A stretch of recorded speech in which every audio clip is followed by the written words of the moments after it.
제가 여러분한테 하고자 하는 말이 뭐냐면 과목 자체가 어렵다고요. 그러니까 어렵다고 내가 너무 뒤처진다, 나만 못 따라가는 거 아닌가, 이런 생각하실 필요는 전혀 없다고요. 전혀 없고 원래 어려운 게 맞고요. 반복을 해야만 하는 과목인 거야. 그러니까 중학교식하고 마인드를 좀 다르게 가져가자고. 오케이? 무슨 말이 됐습니까? 열심히들도 하시고요. 그렇다고 너무 쫄지 마십시오. 그리고 우리 수업 클래스 특성상 저는 중학교 때 다녔던 학교, 학원 다 믿지 않아. 여러분의 학습 태도 다 믿지 않아요. 전부 다 그냥 깡통으로 시작하겠습니다. 깡통으로 시작하고요. 여러분이 사전 지식이 아무것도 없는 상태로 오는 게 나을 수도 있어. 괜히 이상하게 알아서 오면요, 공부에 방해되거든요. 그러니까 애매하게 알아서 오지 마세요. 그러니까 이게 무슨 말이냐면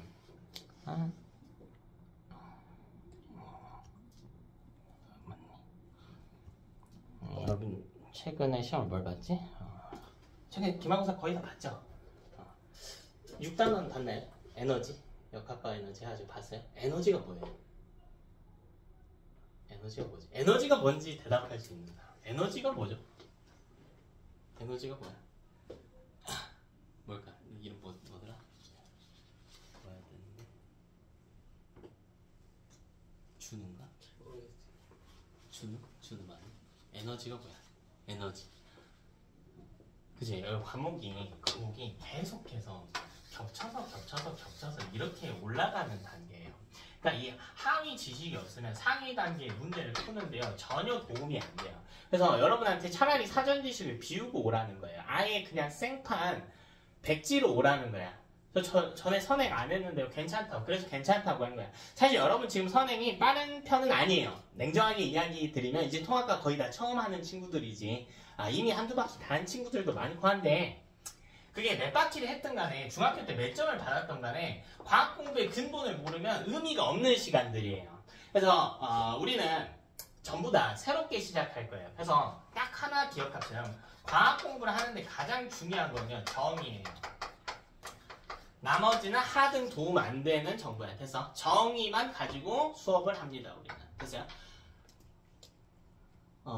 그래, 물리 이야기 좀 했으니까 이름을 좀 외워야 되는데. 사인인가? 이거 뭐지? 내가 외우려고 그래. 서빈이구나, 서빈이. 서빈아, 힘은 뭐니? 힘. 힘도 다 배웠죠. 힘이 뭘까? 자, 부를까? 강민아, 힘이 뭐니? 힘이 뭐야? 잘 모르겠어요. 자, 이런 것들은 공부하는데 단 하나의 도움도 안 된다고. 무슨 말인지 알겠어요? 단 하나의 도움도 안 돼. 그 파트의 문제를 푸는 게요, 여러분이 실제로 점수를 올리는데 단 하나의 도움도 안 되기 때문에 정의만 가지고 수업한다고요. 다른 거 다 필요 없다고. 돼서 자, 그럼 여러분 지금부터 힘에 대해 아는 거예요? 모르는 거예요? 모르는 거예요. 돼서 이걸 인지하는 것부터 시작이야. 그러니까 팔씨름 잘하는 걸 힘이라고 생각을 해가지고 저 힘이 뭔지 알아요, 써봤어요, 이게 아니야. 모르는 걸 인지해야 그때부터 제대로 학습을 한다고. 여러분 몰라도 된다고요. 못해도 괜찮다고요. 습관이 안 갖춰져 있어도 괜찮다고. 그걸 다 내려놔야 내가 여러분을 다시 채워준다고. 무슨 말인지 알겠어? 이걸 못 받아들이면 절대 여러분 점수가 안 올라요. 우리 내용으로 들어가 봅시다. 우리 맨 앞부분은 조금 넘기고요. 과학 기본량 파트는 조금 넘기고 여기는 내신 때 할게요. 우주 쪽으로 좀 가볼까요?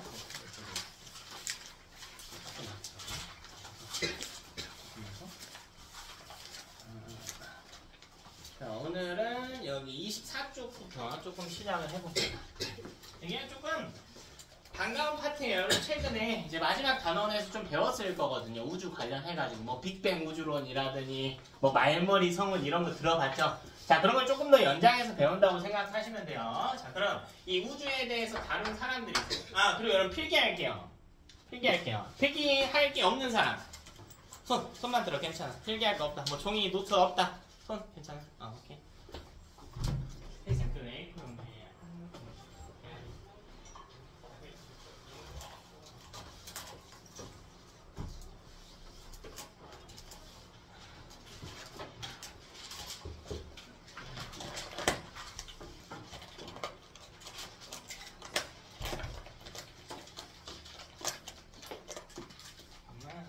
뒤로 좀 넘기면서 필요한 친구들은 챙기고 한 두 개 정도면 될 것 같아. 남은 거는 옆에다 두세요. 이따가 챙길 테니까. 필기 좀 하면서 갈게, 얘들아.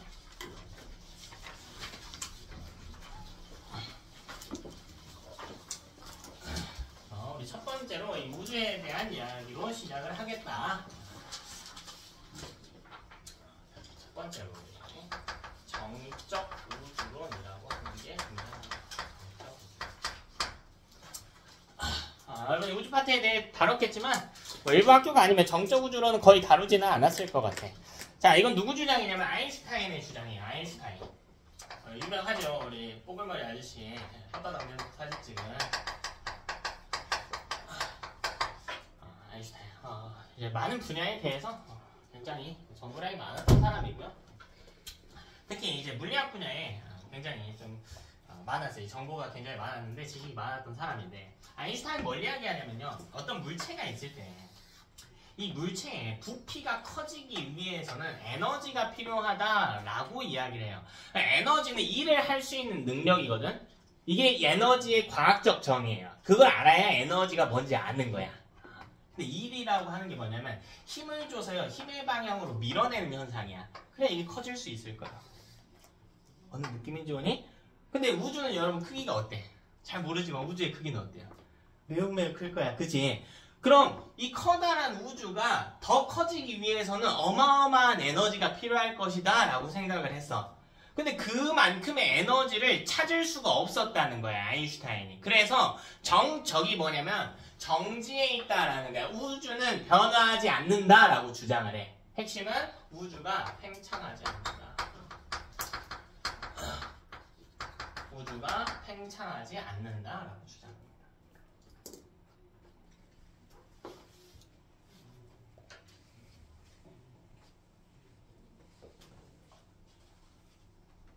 뒤에가 수현인가? 파란 친구. 연.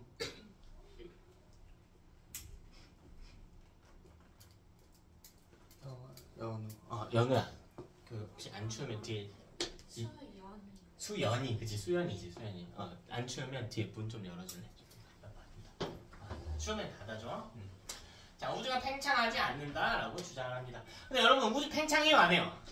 다 배웠잖아, 그치? 하죠? 자, 이걸 그럼 깨뜨린 사람이 있을 거야. 이걸 관측한 사람이 있는데, 자, 이게요, 허블이라고 하는 사람이 우주 팽창을 관측해요. 이걸 증명해.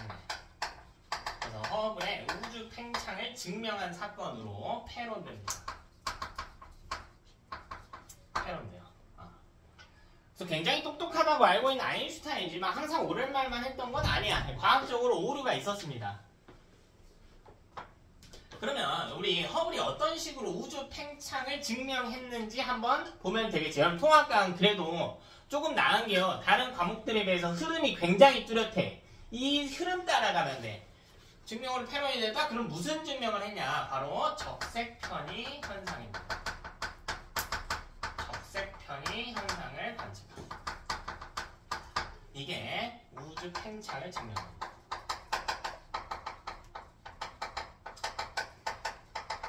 이걸 해낸 사람이 허블이에요. 허블. 그래서 허블의 업적을 따서 망원경 이름도 붙였어. 허블 망원경이라고 해가지고.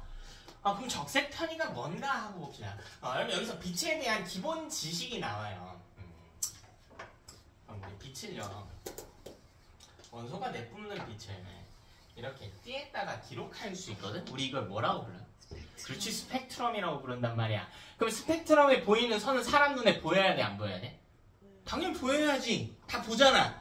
근데 얘들아, 사람 눈에 안 보이는 계열의 빛도 있다?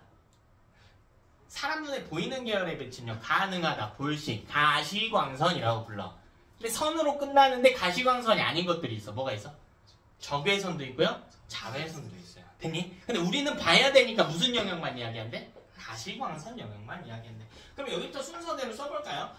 빨강색, 주황색, 노란색 해서 쭉 올 거야.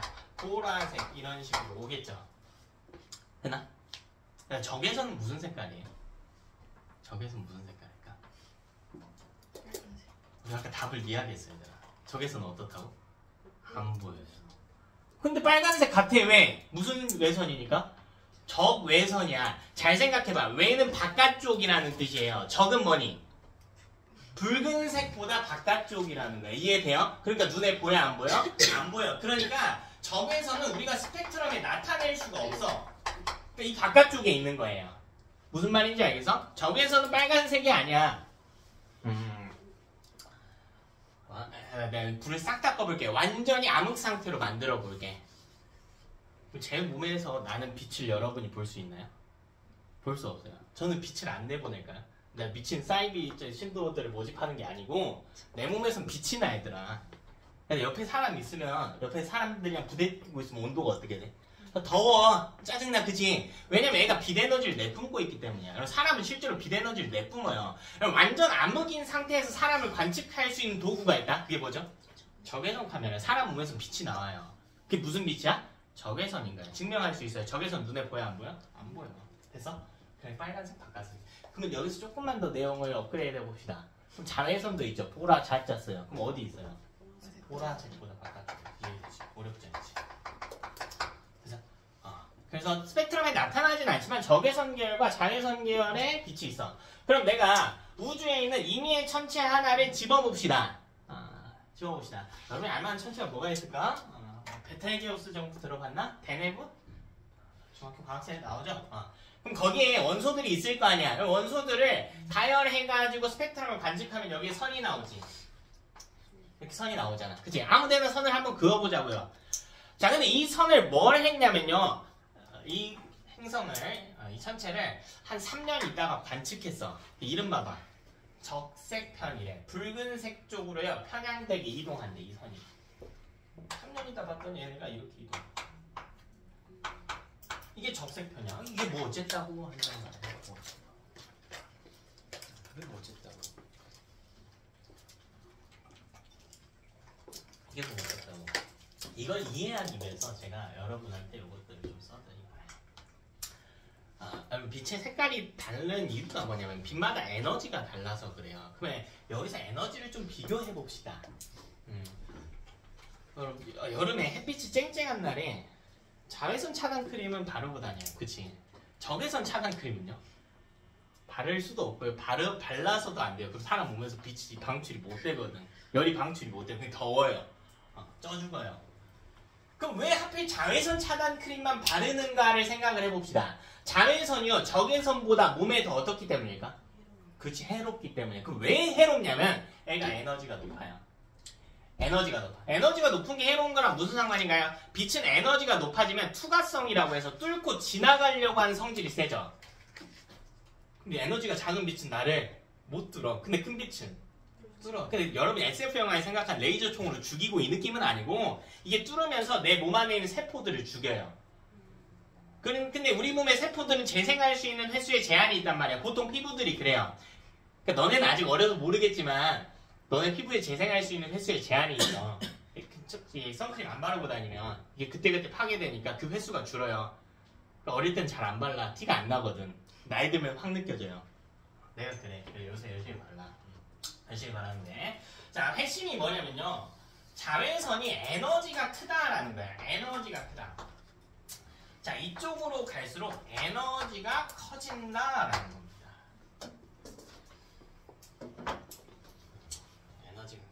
자, 여기서 조금만 더 업그레이드된 개념으로 한번 살펴봅시다. 에너지가 크다라는 게 대체 무슨 뜻인가면요. 여러분 우리 1학년 때, 중학교 1학년 때 이런 거 그렸는데 이거 파동함수라고 부르거든요. 파동이라고 불러요. 자, 별거 없고요. 봐봐. 자, 여기서부터 여기까지 파도가 친다라고 생각해봐. 그럼 파도의 가장 높은 위치와 높은 위치를 사진으로 찍어서 이 둘 사이의 거리를 우리가 파장이라고 불렀어요. 파장. 이런 게 있구나 정도로 가져갈게요. 자, 근데 내가 이 파도보다요 파장이 짧은 파도를 만들어 볼게. 그럼 무슨 일이 일어나냐면요. 그림을 바꿔보면 이렇게 그려져. 그럼 파장이 딱 봐도 어떻게 됐어? 짧아졌지. 여기서부터 여기까지 이 제일 높은 위치를 마루라고 하거든. 마루와 마루 사이의 길이, 길장자야. 파동에서의 길이. 이런 파장이에요. 파장을 줄였어요. 그랬더니 어떤 특징이 났냐면 진동하는 횟수가 위에 것보다 어떻게 됐어? 많아졌지. 얘는 어떤 느낌이야? 의 느낌이야. 의 느낌인 거야. 진동하는 횟수가 높아지면요 물질의 에너지가 커져요. 파동의 에너지가 커져. 잘 봐봐. 파장이 짧으면 진동하는 횟수가 어떻게 돼? 많아져. 그럼 에너지는 어떻게 된다고? 커진다고. 좀 헷갈리긴 쉽겠다. 여러분이 따로 외워야 된다고. 수업 듣는다고 아는 게 아니야. 따로 외워야 돼. 파장의 길이가 짧아요. 파장은 보통 기호로 쓰면 람다라고 쓰는데 람다 쓰면 여러분 어려우니까 그냥 한글로 쓸게요. 그럼 이게 갑자기 뭐 우주하다가 빛 이야기를 갑자기 왜 하나요? 할 텐데 그걸 갖고 뭘 찾을 수 있나 하고 봅시다. 자, 우주를 봤는데요. 우주에 있는 천체를 봤는데 그 천체에서 내뿜는 빛의 에너지가 시간이 지났더니 붉은색 계열로 갔대. 즉 에너지가 어떻게 됐다는 이야기야? 작아졌다는 이야기야. 이거를 우리가 도플러 효과라고도 하는데요. 도플러 효과 간단하게만 이야기해보자. 좀 쉽게 여러분 알기 쉽게 해봅시다. 주변에 구급차가 지나가요. 그 삐용삐용 소리가 들리지. 이것도 파동이거든. 구급차가 멀어지면 그 소리가 어떻게 돼요? 줄어들어요. 소리의 높이도 낮아지거든. 그게 에너지가 작아진다는 거야. 그럼 다시 구급차로부터 들리는 소리가 작아졌다는 건 구급차가 나로부터 어떻게 됐다고? 멀어졌다고. 다시 우주에 있는 천체가 내보내는 빛의 에너지가 줄어들었다는 건 그 천체가 나로부터 거리가 어떻게 됐다고? 멀어졌다라는 뜻이로. 어렵지 않죠? 그러면 우리가 우주가 서로 멀어진다라고 하는 건, 천체가 멀어진다라고 하는 건 팽창한다라는 거야. 팽창함으로 특정 천체에서 내보내는 빛이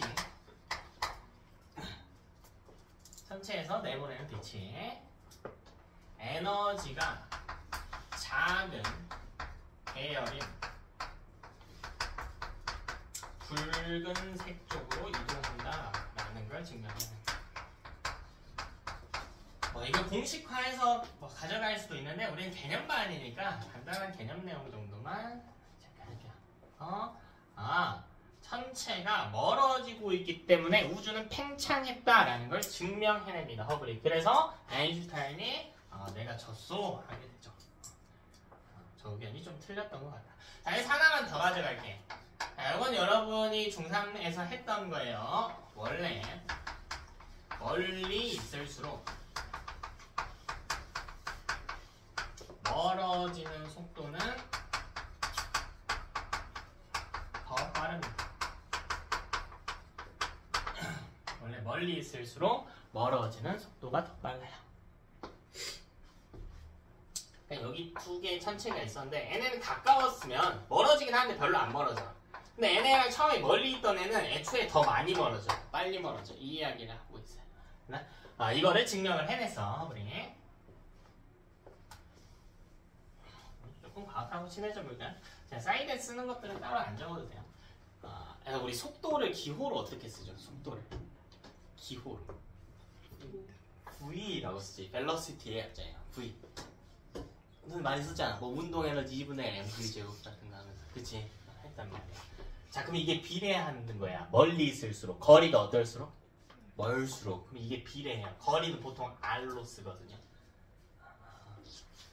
근데 여기서 비례한다는 건 에 곱하기 뭐식이라는 거야. 그럼 과학자들이 그럼 이 값을 찾았을까? 이게 2든 3이든 찾으면 뭐 하냐면 항상 자기 이름 갖다 붙여요. 여기 누가 찾았다고?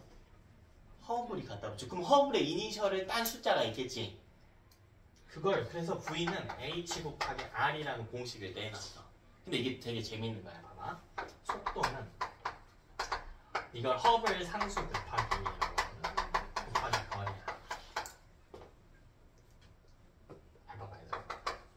속도를 구하는 공식이 있어요. 너네는 이제 속력이라고 배웠겠지만 이거는 나중에 구분은 할 건데 지금은 크게 신경 쓰지 말고 해볼까요? 속도는 어떻게 구해요? 속도. 거리는 속력 곱하기 시간이지. 속력과 속도는 달라요. 근데 그냥 지금은 같이 가져갈게. 그 속도는 뭐야? 속도 속력은 뭐야?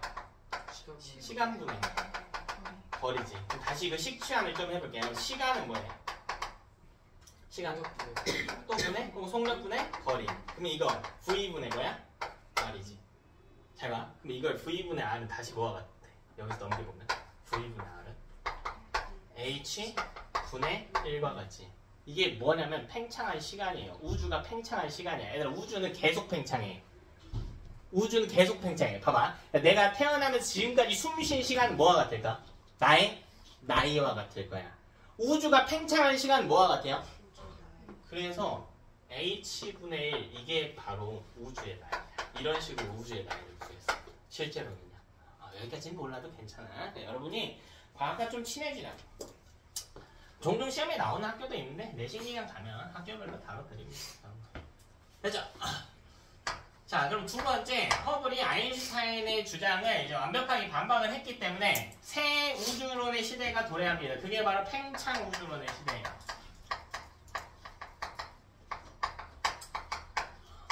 팽창 우주론의 시대입니다. 근데 팽창 우주론 내에서 다시 학파가 둘로 갈려요. 의견이 둘로 갈려. 자, 먼저 첫 번째 2-1의 주장부터 볼게. 자, 이건 정상 우주론이에요. 정상 우주론. 자, 이걸 주장한 과학자는 가모라고 하는 과학자예요. 혹은 뭐 가모프라고 읽기도 해요. 가모 혹은 가모프라고 읽습니다. 아까 이름이 비슷하니까 좀 잘 봐야 돼요. 얘는 정적이에요. 이때 정은요, 정지에 있다라는 거야. 이때 정은요, 일정하다라는 겁니다. 일정한 상태를 유지한다라는 거야, 우주가요. 근데 뭐는 한다고 일단? 팽창은 하는데 뭔가 일정하다고요. 그럼 뭐가 일정한지를 다루는 거라고 우리는. 되니? 그림으로 한번 볼게요. 자, 여기 우주가 이렇게 풍선처럼 모형을 갖고 비교를 해봅시다. 여기에 어떤 별이든 천체든 이렇게 있다고 합시다. 하나, 둘, 세 개 정도 놓을게요. 그럼 우주가 팽창하는 거는 가모프가 부정할 수 없어. 이건 팩트예요. 허블이 관측을 해냈으니까. 그럼 여기 하나, 둘, 셋 이렇게 있다고요. 그지? 근데 가모프가 뭐라고 주장하냐면 여기 이렇게 되게 되면 우주에 존재하는 입자의 밀도가 떨어진다고 생각을 해요. 좀 쉽게 가볼까요? 여기 사람이라고 생각해봐. 그럼 작은 방 안에 사람이 있어요. 근데 방은 커졌는데 똑같이 3명밖에 없어. 그럼 내 온도가 어떻게 될까? 낮아지게. 그러니까 우주의 온도가 일정하지 않을 것이라고 생각해. 그래서요, 우주의 온도가 일정하기 위해서 방이 커지면 사람이 더 들어오는 것처럼 우주의 온도가 일정하기 위해서는 우주가 커질 때 뭔가 다른 게 새롭게 생겨나야 된다라고 주장해요. 그럼 과학자들이 거기서 득달같이 달려들었겠지. 뭐라고 물어봤을까? 대체 이게 어떻게 생성된 건가요? 라고 물어봤겠지. 이게 갑자기 어디서 나왔는데요? 라고 물어봤겠지. 가모프가 대답해. 뭐라고 하냐면 나도 몰라 라고 해요. 근데 이게 안 생겨나면 우주가 계속 식어가야 되니까 말이 안 되지 않냐는 거야. 우주의 나이는 138억 살이거든요. 그럼 138억 년 동안 아주 조금씩이라도 식었으면 지금 우주는 완전 꽁꽁 얼어붙었을 테니까 그건 아닐 것 같다. 그러니까 뭔가 생겼을걸? 이라고 생각을 했다고. 됐어요? 자, 가모의 의견 정리해볼게요. 자, 첫 번째, 우주의 부피는 어떻게 된다? 우주의 부피는 어떻게 된다? 증가한다. 됐어요? 자, 우주의 질량은 어떻게 될까요? 질량은 어떻게 될까?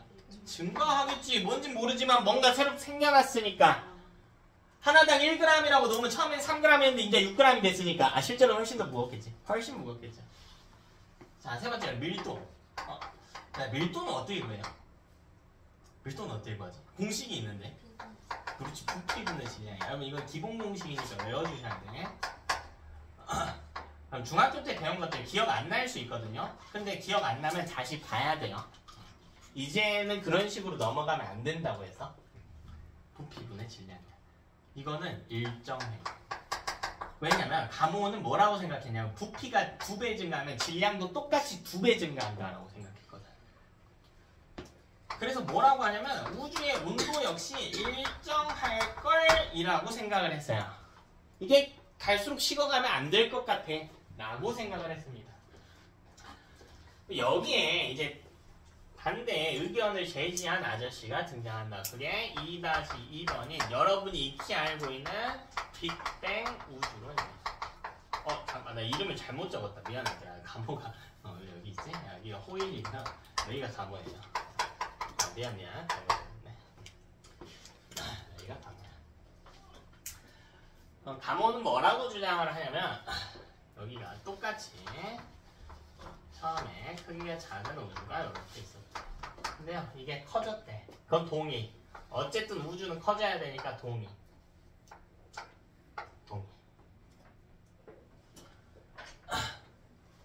근데 가모는 뭐라고 주장하냐면 여기 이렇게 입자들도 멀어지긴 할 거야. 여기 보면 제가 약간의 디테일을 그려놨어. 원래 가까이 있던 애들은 별로 안 멀어졌지. 근데 애초에 멀리 있던 애들은 훨씬 더 많이 멀어졌어요. 이거는 가모든 호일이든 허블의 의견을 동의했으니까 똑같이 적용되는 거야. 근데 가모가 뭐라고 이야기하냐면 야 근데 증명할 수 없다는 건 일어나지 않았다는 게 아닐까? 너 이게 어떻게 생겨났는지 모르잖아. 그럼 안 생겨난 게 아닐까라고 생각을 해. 뭐라고 하냐면 가면요 똑같이 그럼 부피는 어떻게 돼요? 우주의 부피는 어떻게 돼? 늘어난 게 맞아. 질량은 어떻게 될까? 질량은 어떻게 될까? 그렇지, 일정하죠. 그래서 공간에는 질량이 없어요. 빈 공간에 질량이 없어. 그럼 밀도는요? 부피분의 질량이니까 어떻게 돼야 된다? 그렇지, 감소해야 된다. 그리고 온도도 감소해야 된다라고 주장을 해요. 온도도 감소해야 된다라고 주장을 해. 그래서 또 가모의 말이 근데 아예 일리가 없는 건 아니야. 사실 여러분 우주의 온도는 어때요?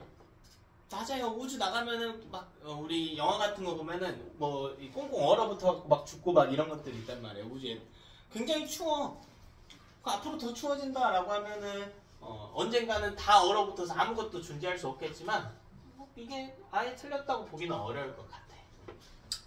네, 이게 시간이 지나고 나니까 이 가모의 의견이 사실로 밝혀졌다라는 거야. 그럼 우리의 다음 흐름은 뭐야? 대체 이게 왜 사실로 밝혀졌는가라는 걸 찾아야지. 근데 그걸 찾기 위해서는 여러분이 원자라고 하는 것을 다시 이해를 해야 돼요. 원자라고 하는 것을 다시 한번 이해를 해야 됩니다. 그럼 대체 원자가 뭡니까? 원자 핵이랑 전자로 이루어진 입자예요. 그치? 근데 그건 원자 핵의 구성이야. 원자의 구성이야. 원자의 구성. 원자의 정의가 뭐냐고. 그렇게 생긴 건 알겠는데 원자가 뭐냐고요. 대체 뭐냐고. 자, 원자는 가장 더 이상 분해할 수 없는 가장 기본적인 작은 더 이상 분해할 수 없는 입자라고 우리가 배웠어요. 정확히는 이제 물리적인 방법을 통해서 분해할 수 없는 가장 작은 입자라고 배웠어. 이게 어느 수준의 개념이냐면 중학생 수준의 개념이에요. 가장 작은 입자. 그리고 여기에 더해서요, 뭣도 알고 있어야 되냐면 얘는 전기적으로 중성이어야만 해요. 전기적으로 중성인 입자여야 합니다.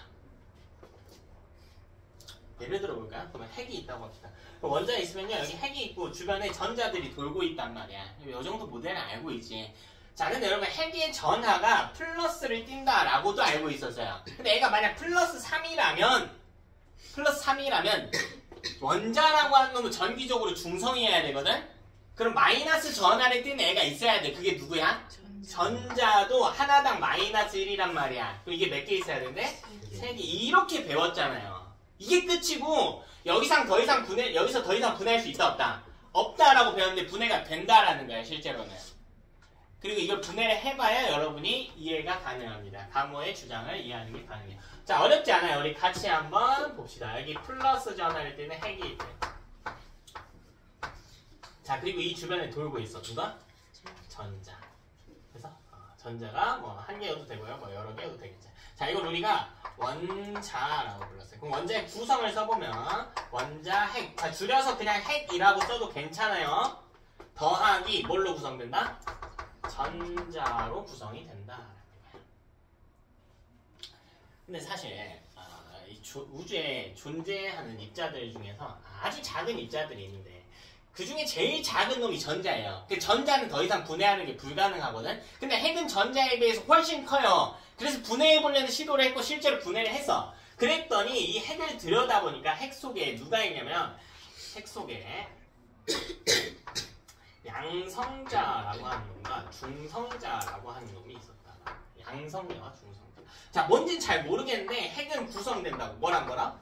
양성자 하고요. 중성자로 구성된다. 핵을 부셨더니 이런 게 나왔대요. 이제 처음 듣는 표현들이 좀 등장했어요. 양성자와 중성자예요. 일단 이름부터 한번 봅시다. 여기 양성자는 뭐냐면 이름 볼까요? 양성이에요. 플러스 전하야. 한 개당 플러스 1의 전하를 띄고 있잖아요. 한 개당 플러스 1의 전하를 띄고 있어요. 그래서 양성자예요.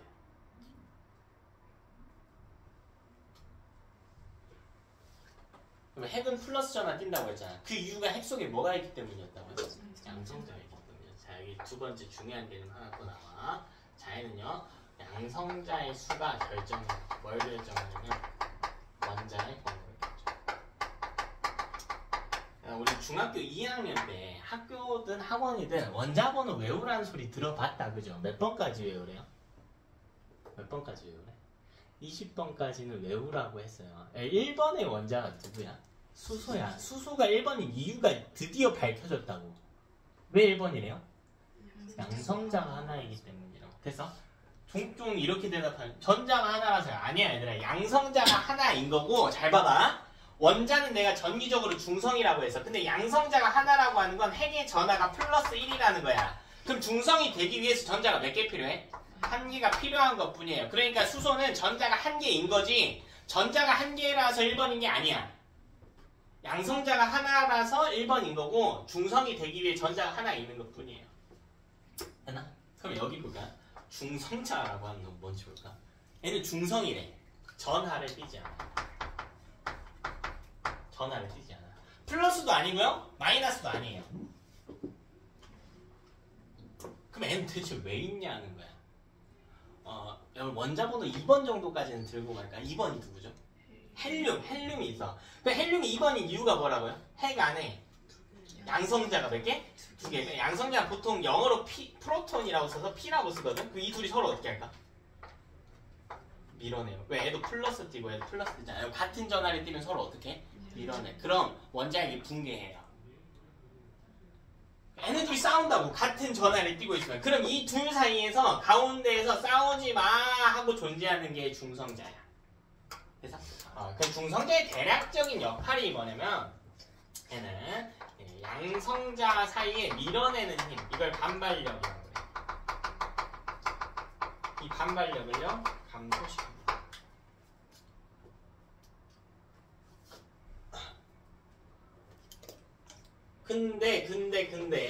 근데 이거를 다시 더 쪼갤 수가 있대. 또 쪼갤 수가 있대요. 이때 양성자라고 하는 놈을 봤더니요. 어떻게 생겼냐면 양성자 내부에 UUT가 있었다. 저게 뭔가요? 일단 적어볼까요? UUT로 구성이 저 양성자 내부를 뜯어서 봤더니 또 UUT가 박혀 있었대요. 그러면 중성자라고 하는 뭔지 모르겠는데 UDD로 구성이 되어 있대요. 그러니까 잘은 모르겠는데 이 U든 D든 양성자나 중성자보다는 크기가 어떤 입자니? 작은 입자다라는 거야. 여기까지 이해됩니까? 이게 뭔데요? 이때 U라고 하는 놈은 U는 업쿼크예요. 쿼크라고 불러요. 쿼크. 업쿼크라고 불러. 근데 N은 하나당 플러스 3분의 2의 전하를 띄고 있어요. 쿼크는 전자와 비슷할 정도로 작은 입자거든요. 여기서는 더 못 쪼개요. 이제 더 안 쪼갤 거야. 총 6종류가 있는데요. 여러분 딱 2종류만 배워요. 눈치가 좀 있는 친구예요. D는 뭐겠냐? 다운 쿼크겠죠. 업 다운. 다운 쿼크라고 하는 거. 이건 마이너스 3분의 1의 전하를 띄어. 그럼 우리 여기서 연산 좀 할까요? 내가 종종 과학 공부하는데 어이없는 애들 있었는데 수학을 못해서 과학을 못해요. 그래? 그 정도 수학 실력이면 구몬을 다녀야 되는데 과학에서 요구하는 수학 실력은 많지 않아. 뭐 통합과학 정도는 진짜 많이 써봤자 루트야. 제곱이야. 그럼 구몬을 가야지 그걸 못하면. 수학하고 아무 상관없어. 아무 상관없어. 계산하는데. 계산을 못하는 건 그 계산식을 해결을 못해서가 아니라 식을 못 세워서 그래. 그건 다 정의의 문제에 있어요. 너네 물리 파트 할 때도 마찬가지 아니야? 식 다 주면 계산 못하는 건 아무도 없어요. 식을 못 세우니까 문제지. 여기 볼까? 그럼 봐봐. 플러스 3분의 2, 플러스 3분의 2, 마이너스 3분의 1이 합치면 얼마니? 플러스 1이죠. 그래서 플러스 1이지. 이해돼요? and UDB래. 플러스 3분의 2, 마이너스 3분의 1, 마이너스 3분의 1. 그렇지. 그 0이지. 그럼 이건 중성. 그나? 전자는 하나당 마이너스 1. 선생님 그럼 전자는 DDD인가요? 아니야. 전자는 아예 쿼크랑 독립적으로 존재하는 입자예요. 전자가 쿼크보다 더 작아요.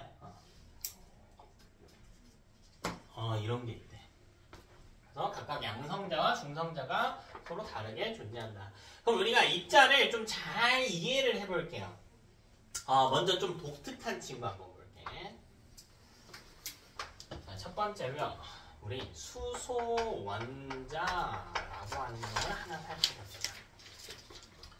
수소원자라고 했어요. 다시 뭐라고 했어요, 제가? 원자라고 했어. 자, 그럼 애가 1번인 건 알고 있단 말이에요. 왜 1번입니까? 왜 1번이에요? 양성자가 몇 개 있어서? 하나 있어서 그래. 그래, 여기서 P 하나가 있어. 양성자는 보통 P라고 적어요. P. 여기는 N 이렇게 적어. 프로톤, 뉴트론이야. 그래서 근데 원자는 전기적으로 뭐 해야 돼? 중성이어야 돼. 근데 P 하나당 전하가 얼마래? 플러스 1이래요. 그럼 봐봐. 여기에 전자 하나가 붙어있는 애야. 이게 수소 원자의 생김새입니다. 그럼 이걸 조금 뜯어서 보자고요. 여기서 너네 이거 뜯기 시작할 거야. 그럼 이거 뜯으려면 핵하고 뭐부터 분리해야 돼? 전자부터 분리해야 돼. 근데 전자는 너무 작아서 어차피 더 이상 분해돼야 안 돼? 안 되니까 갖다 버리고 뭐만 보자고요. 일단 핵만 보자고. 그럼 수소 핵을 다시 그려보자고요. 수소 원자 핵. 원자 핵. 이게 재밌는 표현인데요. 이거 하기 전에 일단은 중성자를 제가 안 다뤘는데 잠깐만 다뤄볼게요. 중성자를 다루면 좀 내용이 어려워지는데 중성자의 존재 의의가 뭐라고 그랬냐면 양성자끼리 밀어내니까 플러스만 있으면 그 사이에서 중재해주는 역할이었단 말이야. 근데 제가 이 중성자 그렸어요, 안 그렸어요? 보통의 수소는 중성자가 없어요. 왜 없을까? 잘 생각해봐. 양성자가 몇 개 있어요? 2개 이상이야지. 그렇지, 2개 이상이야지 밀었는데 얘는 어차피 양성자 몇 개밖에 없어. 밀 게 없잖아. 그럼 중성자가 필요해, 안 필요해? 안 필요해요. 보통은 중성자의 개수는 양성자 개수랑 동일하거든요. 보통은. 그러니까 2번이면 양성자가 2개잖아. 중성자가 2개인 거야. 보통은 3개여도 상관없어. 친구 둘이 싸워. 몇 명이 말리면 돼? 한 명이 말려도 되고 2명이 말려도 되고 3명이 말려도 되지. 그래서 중성자의 개수는 사실 고정이 아니에요. 고정이 아닌데 보편적으로는 양성자 수와 같거나 비슷해. 근데 필요가 없다고. 그러니까 수소 원자 핵을 보면 이 둘의 차이점을 보는 거야. 원자에서 전자를 떼어낸 거란 말이야. 그러니까 P만 존재하지. 그래서 이 원자가 전자를 지금 어떻게 했어요? 하나를 갖다가 버려서 보고 있는 거지. 우리 이런 애들 뭐라고 부르니? 원자가요, 전자를 얻거나 잃어서 형성된 입자를 뭐라고 불러? 그렇지. 그러니까 이게 뭐야? 수소 이온이지. H+. 근데 이게 뭐랑 같을까? 그림 보세요. 뭐랑 같죠? 네모는 그냥 공간이에요. 뭐랑 같아? 뭐 있어? 원자 핵인데 뭐 있어? 양성자 몇 개 있어? 이게 뭐야 그냥? 양성자. 중요한 거. 이런 것들을 골똘하게 생각하지 않으면 문제를 풀 수가 없어요. 수소 원자핵과 같은 표현은 뭐라고요? 그냥 양성자입니다. 조금 더 나가면 사실 수소가 양성자가 하나밖에 없으니까 중성자가 필요는 없죠. 근데 있으면 안 될까? 그건 또 아니야. 그래서 수소 중에 양성자 하나 있고 중성자 하나 있는 애도 있거든? 그럼 걔는 여기는 양성자 하나로만 구성된 수소보다는 무게가 좀 어떨까요? 무거울 중자를 써서 뭐라고 읽으면 될까? 그게 중수소야. 혹시 들어봤을지 모르겠지만 그런 애들이 중수소인데 우리가 그걸 다루진 않아요. 안 다룰 거야. 자, 그럼 헬륨 원자도 그려보자고요. 이것도 그려보자고. 그럼 얘는 가운데 핵 라인에 양성자가 몇 개 있어야 돼?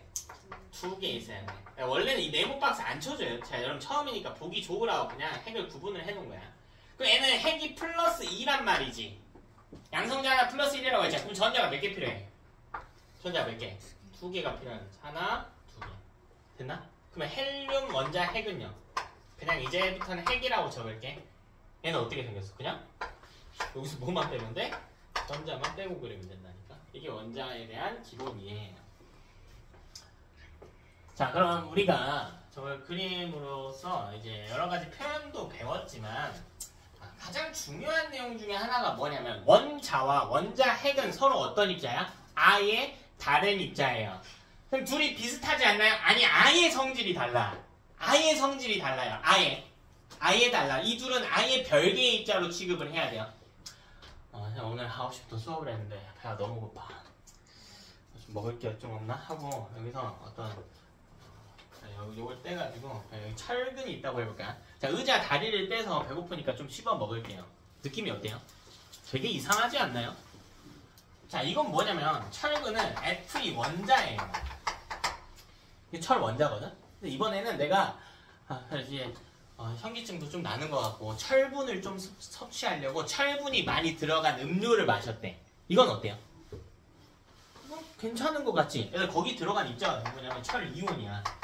원자랑 이온은요 성질이 아예 달라요. 생판 다른 입자로 봐야 돼요. 화학에선 이런 표현이 너무나 중요해. 근데 많은 친구들이 뭐라고 하냐면 원자인지 이온인지 알게 뭐야. 일단 철 이렇게 대답한단 말이야. 그거는 내용 이해를 완전히 못하고 있는 친구들인 거야. 정확하게 읽는 거야. 수소가 중요한 게 아니고 수소 원자까지가 중요한 거고요. 이건 뭐까지 읽어줘야 돼? 원자 핵까지로 읽어줘야 돼. 뭐 그런 걸로 째찌하게 라고 생각하는 놈들은 메타인지가 전혀 안 되고 있는 거예요. 애초에 그런 과목이에요. 그 차이가 어마어마한 차이를 만들기 때문에 애초에 그런 게 중요해요. 저는 말장난 하는 거 싫어해요. 어쩌라고 시험은 그렇게 나와요. 이 파트는 원래 그렇게 나와요. 그래서 내가 여러분 머릿속 싹 다 비우라고 한 거예요. 괜히 애매하게 알고 있는 것들이 방해된단 말이에요. 여러분이 많은 선행이 필요하지 않아. 오늘 좀 진도가 바빠서 타이트하게 가져갈게. 자, 그럼 이걸 가지고 우리 빅뱅 우주론의 순서에 대해서 암호의 빅뱅 우주론의 순서에 대해서 좀 알아볼게요. 암호가 저 원자를 가지고 어떤 식으로 빅뱅 우주론을 이해시켰는지. 핵심은요. 다시 한번 볼게. 여기서 애랑 애 입자를 분리하려면 조금 내용이 다른데 여러분 그냥 이해하기 쉽게 볼게요. 여기 입자 두 개가 있어요. 자, 이 둘 사이의 거리를 벌리려면 온도를 어떻게 해줘야 돼? 온도를 어떻게 해주면 돼? 중학교 1학년 때 다 배워요. 어렵나요? 자, 여러분 제가 물한테 열을 가해 볼게요. 100도를 넘겨볼게요. 뭘로 변해? 입자 사이 거리가 어떻게 돼? 멀어지. 다시 입자 사이 거리를 벌리려면 온도를 어떻게 해줘야 돼? 높여줘야 돼. 됐어? 다시. 자, 이거는 입자끼리 다 붙어있지. 이 안에 양성자, 중성자 붙어있고 쿼크끼리 붙어있어서 이렇게 된 거지. 꽉꽉 응축된 형태잖아. 그럼 이건 온도가 어떤 상태야? 이 형태는 온도가 낮은 상태야. 그러면 여기서 이렇게 분리했다라고 하는 건 핵하고 전자도 떨어뜨리고요. 양성자랑 중성자도 떨어뜨리고 결국 쿼크끼리도 떨어뜨렸다라고 하는 건 온도가 어떻게 됐다는 이야기냐? 높아졌다는 이야기야. 다시 이 끝에 있는 상태는 온도가 어떤 상태요? 높은 상태. 얘는 낮은 상태야. 자, 가모의 주장에 따르면 시간이 지날수록 우주의 온도는 어떻게 돼서? 낮아졌어요. 그럼 처음에는 어땠다는 이야기야? 높았어. 그럼 처음에는 이런 형태로 있었어. 근데 시간이 갈수록 식어. 그러니까 지들끼리 결합해. 점차 이렇게 됐을 거라고. 처음에는 원자가 있던 게 아니라고요. 원자 내부에 있던 쿼크들이 다 부서져 있었을 거라고. 근데 시간이 지나고 나니까 식어서 지들끼리 결합해서 쿼크끼리 붙었다고. 뭘 만들었다고요? 쿼크끼리 붙어서 뭘 만들었어? 양성자나 중성자를 만들어. 다시 양성자나 중성자끼리 붙어서 또 뭘 만들고요? 핵을 만들고요. 그러면 핵에다가 다시 뭐가 붙어서? 전자가 붙어서 뭐가 만든다고? 원자가 만들어졌다고. 이게 증명이 된다면 가모의 의견에 힘이 실리겠죠. 무슨 말인지 알겠네? 그럼 그대로 따라갑시다. 첫 번째로 가장 작은 입자들이 생겨났다라고 이야기를 해요. 물론 여러분 우리 가모는 새로운 게 만들어졌다고 하진 않았죠. 근데 최초에는 있어야지. 최초에는. 시간이 지나면서 만들어진 건 아니지만 최초의 입자들은 있었을 것이라고. 근데 이때 입자들은 결합한 형태가 아니라 분리된 형태였대. 온도가 높았으니까. 그러니까 무슨 형태로 있었어? 이거 싹 다 부시면 뭐 나오는 거예요? 쿼크랑 뭐 나와? 전자. 이 멀리 날아가 있던 전자. 그러니까 기본 입자라고 하는 건 두 가지 표현을 쓰지. 전자와 쿼크가 형성이 된다. 자, 기본 입자는요, 아무거나 이야기하는 게 아니고 전자와 쿼크만을 이야기합니다. 지금부턴 전자와 쿼크를 이야기할 거예요. 그치? 우리 이거를 카메라 같은 걸로 볼 수 있었을까? 아니야, 이거 우주 나이가 138억 살이라고 했단 말이에요. 138억 년 전의 일이라니까요. 어느 정도 시간인지 감이 좀 오려나? 우리 인류의 조상으로 추론되는 게 보통 누구예요? 호모사피엔스. 조금 더 가볼까요? 오스트랄로피테쿠스 있나요? 조금 더 가볼까요? 애랑 이제 보노보라고 하는 유인원하고 공통조상 정도까지 가요. 오스트랄로피테쿠스 호모사피엔스 출현한 지 얼마 안 됐어요. 호모 기준으로 잡으면 한 200만 정도밖에 안 됐으니까 얼마 안 됐어. 이외에 차일란트로푸스 차덴시스라고 해서 인류와 유인원의 공통조상벌이 되는 애가 있거든? 그게 6천만 년 전에 출현했어. 이거의 2배 하면 거의 1억이거든? 이것보다 138배의 역겁의 세월이 지나야 된다고. 그럼 당연히 그걸 눈으로 볼 수는 없겠지. 그러니까 이거 과목표가요, 계산한 거예요. 암산한 거야. 미친놈이지? 138억 년 전에 일을 암산해냈다고. 그게 증명도 됐어요. 이따가 이야기는 하겠지만. 자, 그럼 시간이 지나면서 우주 온도가 식어가니까 점차 결합을 할 거라고요. 근데 전자는 너무 가볍고 너무 작아서 결합을 잘 안 해. 많이 식어야 돼. 그러니까 전자 내가 마지막에 붙였잖아. 우리 이거 순서대로 가는 거라니까 쿼크끼리 붙이는 일이 일어나겠지. 그게 두 번째 사건이지. 쿼크 간의 결합이 만들어져. 쿼크 간의 결합이 만들어져. 그럼 이거랑 같은 말이 뭐냐는 거야. 쿼크끼리 결합해서 뭘 만드냐고요, 대체. 뭘 만드지, 쿼크끼리 결합해서. 양성자 아니면 중성자. 그렇지. 같은 말이요. 양성자랑 중성자를 만들었을 거라.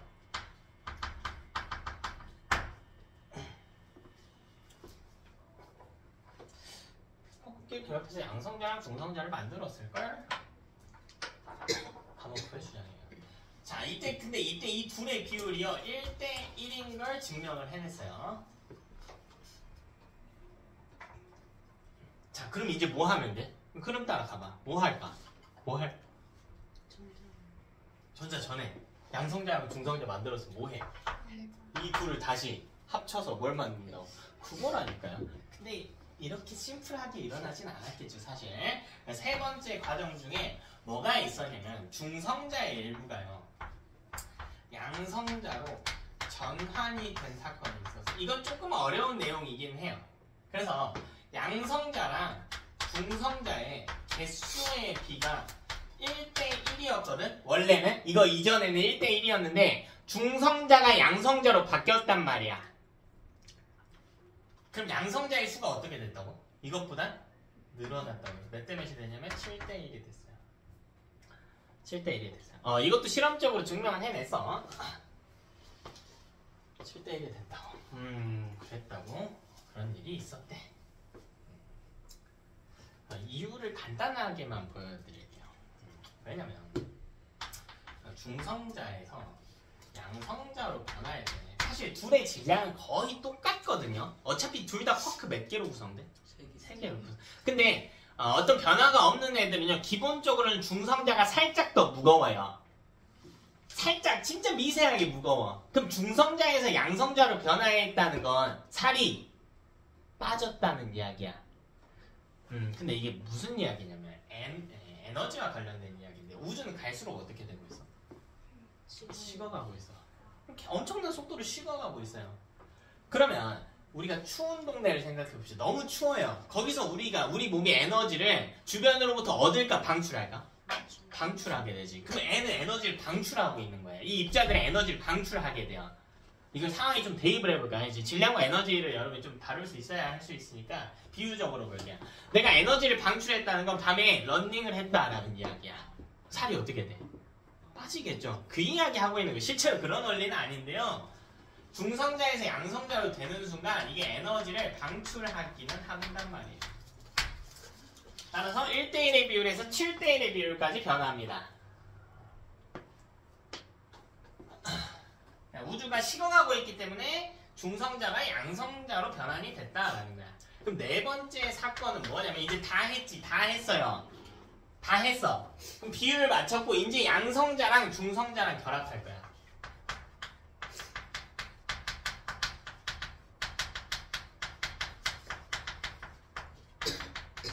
같은 같은 표현이 뭘까요? 뭘 만들죠? 원자핵이라고 하면 안 돼요. 자, 왜 안 될까?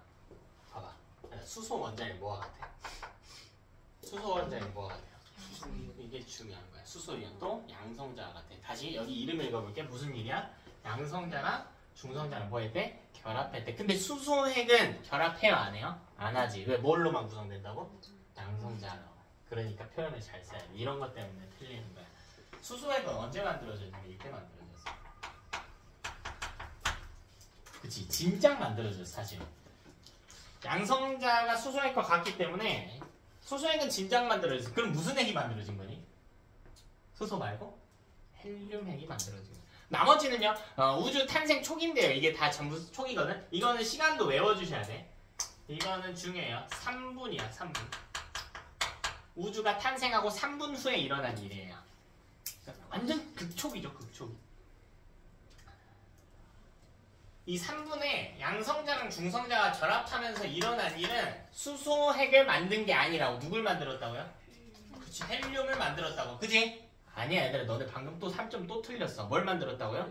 헬륨? 핵을 만들었어. 그렇지, 헬륨 원자핵을 생성했어. 헬륨이라고 하면 안 되나? 헬륨이라고 읽으면 그게 뭐냐면 헬륨 원자예요. 생략하면 원자입니다. 근데 원자는 안 만들어졌어. 왜 원자 만들려면 뭐가 필요해? 전자는 아직 안 붙었다고. 어떤 느낌인지 알겠니? 그러니까 계속 주의해서 봐야 돼요. 주의해서 봐야 돼. 주의해서. 표현 하나하나에 신경 쓰면서 봐야 돼. 여러분이 그걸 원하든 원치 않든 신경 쓰면서 봐야 돼요. 그럼 결합을 좀 시켜봅시다. 자, 이때 시켜볼게요. 자, 이때 양성자가 하나, 둘, 셋, 넷, 다섯, 여섯, 일곱 개가 있단 말이지. 7대 1이라고 했잖아. 양성자랑 중성자 만나게 할 거야. 그럼 중성자도 하나만 그려볼까요? 7대 1. 자, 빨간색이 양성자, 빨간색이 양성자, 초록색이 중성자. 이렇게 그려볼게요. 자, 우리 이거 갖고 뭐 만든다고요? 헬륨핵 만든다고. 근데 이거 갖고 못 만들죠. 왜 못 만들까? 헬륨핵에 그래서 생김새를 봐야 돼. 아, 내가 이거 안 그려줬네. 미안 얘들아. 여기 중성자 2개씩 있어야 돼요. 여기. 아까 양성자 수만큼 중성자 있다고 했죠? 마음이 급한가 보다. 2개씩 좀 추가해 줄게. 얘는 중성자 있어야죠. 2개씩 있어요. 그러면 헬륨핵에는 양성자 2개하고 중성자 2개가 있다고. 그럼 이 그림으로는 못 만든다니까요. 왜요? 중성자가 그치, 하나밖에 없으니까 2개 필요한데. 그럼 어떻게 하면 돼? 한 줄 더 그리면 되는 거 아니야? 어차피 이건 비율이잖아. 그치? 한 줄 더 그려도 상관없어. 이건 비율이잖아요. 어차피 중성자 개수가 많을 테니까. 이렇게 그려져 있다. 이게 7대 1의 상황인 거예요. 자, 그러면 여기 있는 이 4개의 입자가 합쳐진다고. 그래서 뭘 만든대? 헬륨 핵을 만든다. 그럼 여기 있는 이 양성자는 그대로 남아있는 양성자들은요, 양성자라고 부를 수도 있지만 뭐라고 부를 수도 있어? 수소핵이라고 부를 수도 있어. 그럼 우리 지금부터 계산을 좀 할 거야. 다시 한번 정리하고 갈게요. 자, 이거는 비율 무조건 다 외워야 되는 거야. 자, 양성자 대 중성자의 개수의 비는 몇 대 몇이다? 7대 1이었다. 자, 그럼 이걸 토대로 결합을 시켜봤더니 수소핵하고요, 헬륨핵의 개수의 비가 몇 대 몇이 됐나 하고 세볼게요. 직접. 하나, 둘, 셋, 넷, 다섯, 여섯. 밑에 똑같은 거. 수소핵 몇 개 있습니까? 12개 있네요. 12개. 이건 세면 안 돼. 이거는 수소핵이 아니라 이제 헬륨핵에 들어간 양성자니까 세면 안 돼요. 그니? 헬륨핵은 몇 개예요?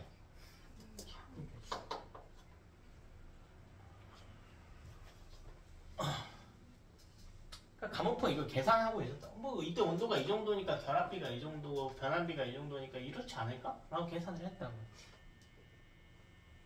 자, 그리고 뭘 체크하냐면 다시 수소핵 때 근데 여러분 사실 이 이후에는 뭐 만들까? 핵 다음에 뭐 만들어요? 전자 붙여서 뭐 만드는 데? 원자 만들면 되지. 전자는 너무 가볍고 질량이 거의 없기 때문에 이 비율은요, 핵 안 쓰고 써도 그대로 성립돼요. 3분의 N은 핵이 만들어진 건 맞는데, 핵의 개수비가 12대 1이면 원자의 개수비도 어차피 12대 1이 됩니다. 여기에 전자만 붙으면 되는 거니까.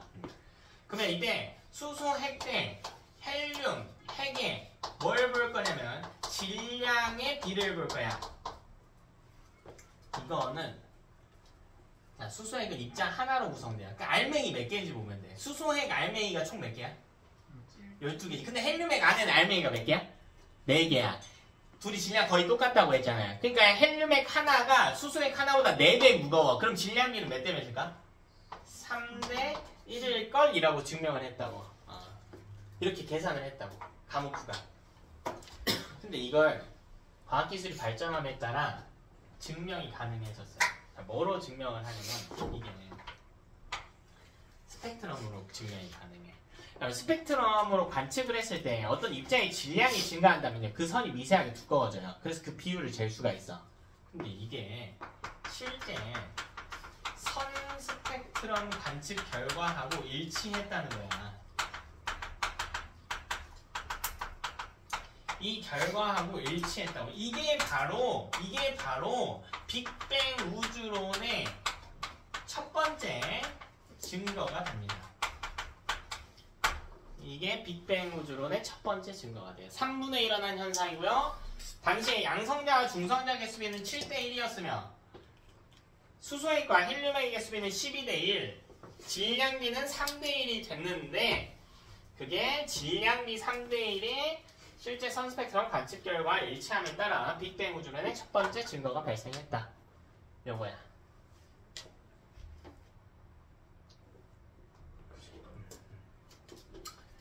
실제로는 조금 차이가 있는데 이해하기 좋으라고 제가 이렇게 이야기하고 있지만 이대로라면 당시 과학자들이 정말 입을 다물지 못했겠지.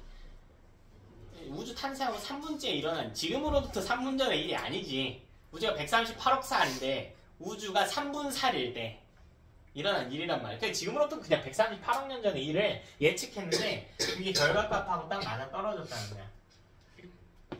자, 우리 더 나가 봅시다. 그럼 지금 우리가 우주에 존재한 입자들이 뭐가 있냐면요, 만들어냈어요. 헬륨 핵과 무슨 핵? 수소 핵. 나머지 원자핵은 못 만들었어요, 아직. 이건 한참 있다 만들어질 거야. 가벼운 애들부터 만들 거거든요. 그래서 수소 핵하고 이 핵에다가 결합할 거야. 뭐가? 이제 뭐가 붙을까? 전자가 결합한단 말이지. 핵과 전자가 결합하겠습니다. 근데 전자는 너무 가벼워서요, 애를 붙잡으려면 엄청나게 오래 시켜야 돼. 지금까지는 여기까지 결합하는데 사실 3분만 시키면 됐거든요. 근데 이까지 시키려면 애도 그래서 숫자를 외워야 돼요. 애는 38만 년 후입니다. 꽤 오래 시켰죠. 근데 우주 입장에서는 이것도 너무 초기지. 지금으로부터 38만 년 전의 일이 아니야, 얘들아. 우주가 38만 살일 때 일어난 일이야. 지금으로부터 거의 138억 년 전의 일인 거지. 그럼 이때 뭐가 만들어졌다? 원자가 만들어져. 근데 이때 존재하는 핵이 수소핵하고 헬륨핵밖에 없어졌으니까 수소와 헬륨 원자가 생성됐다라는 거죠. 됐니? 수소와 헬륨 원자가 생성이 됐다. 그럼 이걸 기점을 나눠서 보자면요, 그림이 중요한데, 자, 이게 38만 년째라고 해보자. 그럼 이것보다 이전인 시기가 있을 거고 이것보다 이후인 시기가 있을 거 아니에요. 이때 당시에 무슨 일이 있는 거냐면, 이 이전에는요, 핵과 전자가 결합하지 못했어. 그러면 핵하고 전자를 대충 그려놔볼까요? 핵, 전자 뭐 있겠지. 전자들이 결합을 안 하고 천방지축 돌아다니고 있어서 목줄 풀린 개마냥 이렇게 돌아다니고 있었다고요. 그럼 문제가 있는데, 어떤 문제가 있냐면 여기에 빛이 있어요. 빛. 우주를 떠도는 빛이 있겠지. 천체가 발생시킨 빛. 이때는 천체는 없긴 했어요. 근데 이 빛이 이동하지를 못해요. 빛이 이동을 못해. 전자한테 자꾸 부딪혀서 받쳐 있어요. 저 강아지 좋아하는데 강아지 2마리나 키워요. 저도 좋아하는데 동네 공원에 갔더니 온갖 도베르만들이 목줄 풀려서 밖에 있다고. 우리 움직여 못 움직여 못 움직여 이런 상황일 거라고. 갇혀있어요. 갇혀있어. 근데 이제 38만 년이 지나게 되면 여기 핵이 있고 이 주변에 전자가 딱 예쁘게 붙잡히게 돼. 핵이요 전자를 딱 붙잡았어. 그럼 이번에는 주인이 목줄 잡고 있으니까 우리가 돌아다닐 수 있잖아. 빛이 돌아다닐 수가 있게 돼요. 빛이 돌아다닐 수가 있게 돼. 그래서 38만 년을 기준으로 이 이전에는요 어두운 우주였어요. 빛이 통과를 못하니까 이때 이후로는 밝은 우주가 됐다라는 거야.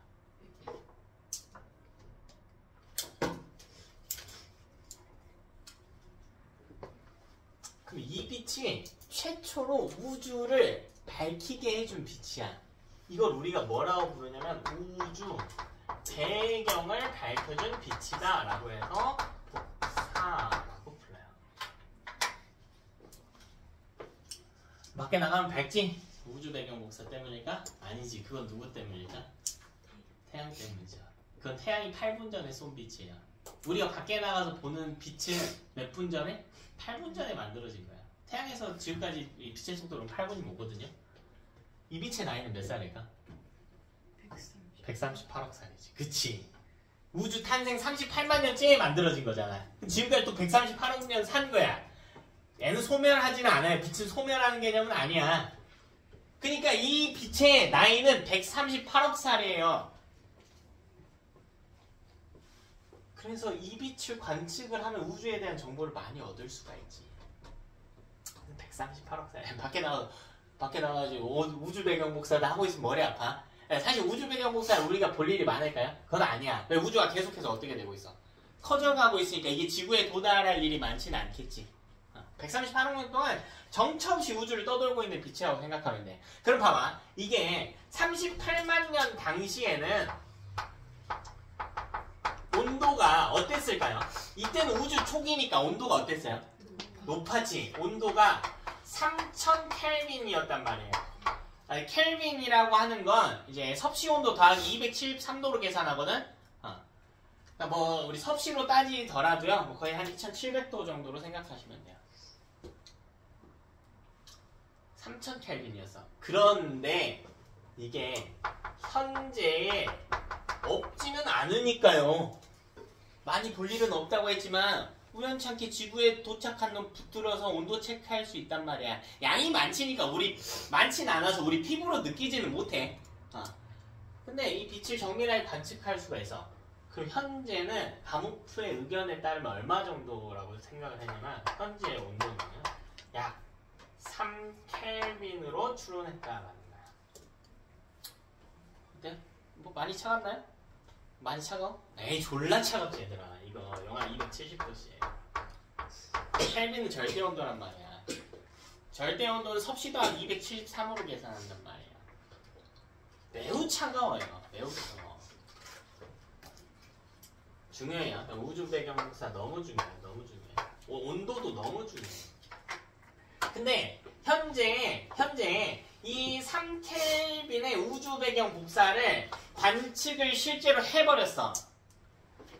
영국의 펜지어스하고 윌슨이라고 하는 두 명의 과학자들이요 실제로 관측을 해냅니다. 자, 온도 몇 켈빈의 우주 배경 복사를 관측했다고? 몇 켈빈? 3켈빈의 우주 배경 복사를 관측했다. 이거 낚시로 나온다고. 뭐라고 하냐면 3000켈빈의 우주 배경 복사를 관측했다. 에이 아니지. 그거 잡으려면 138억 년 전으로 과거 여행해야 되는데. 아니죠. 지금은 3켈빈의 우주 배경 복사를 보는 거지.